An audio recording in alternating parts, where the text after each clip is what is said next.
I was so excited to find out I was going to be evaluating Paul's speech. How many times in your lifetime do you get to do an evaluation on Paul's icebreaker speech? Wow. And Paul did not disappoint. I'd like to encapsulate his speech like getting into Paul Sharpe's time and travel machine. He starts at 30 years old in Taipei, in front of a nightclub, and lost, not knowing what to do. And when Queenie asked him, "What's wrong?" he said, "I don't know what's next. I never expected to live past 30. I found that a very poignant viewpoint.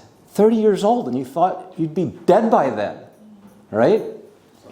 And I've known Paul for so long, but I'd heard that story, but I didn't think he really believed it. But then he takes us on his journey from Taiwan to South Africa. And notice how seamlessly that transitioned. He jumped 30 years back into his past, and he went halfway around the world, and we were there, and it felt like an effortless transition. And I was really touched because he talked about how dangerous South Africa is. We're in Taiwan. We have the reputation to be one of the safest countries in the world. And how we value that, how much we take it for granted.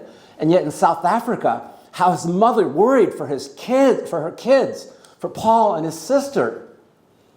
And the terror of a mother never knowing if your kids would be safe. And I was like choking back tears when, she felt so distressed. She'd go to their room and draw a circle and pray for their safety. And he brought life to his mother, introducing us to his mother, the mother's love, and the only place she could turn to for the safety of her kids. And then, as he jumps over to Durban City, Durban, where he went to college, the most dangerous city in the world. The people were dangerous, everything was dangerous. And how he faced these things like in the military, seeing a dead person, a burned body, being faced with a gun in his face 5 times, all these things. And then he takes us from here, he transitions to another mother who was worried for their kids. Now this was sort of weird for an icebreaker speech because it's St. Augustine who went from Santa Monica, California to Rome, and he meets God and finds meaning in life.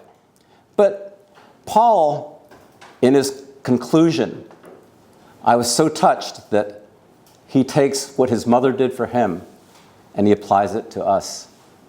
That he prays for us, he prays for our safety and for our prosperity and our walk with God. And I was so touched to know Paul in a deeper way in this new icebreaker speech.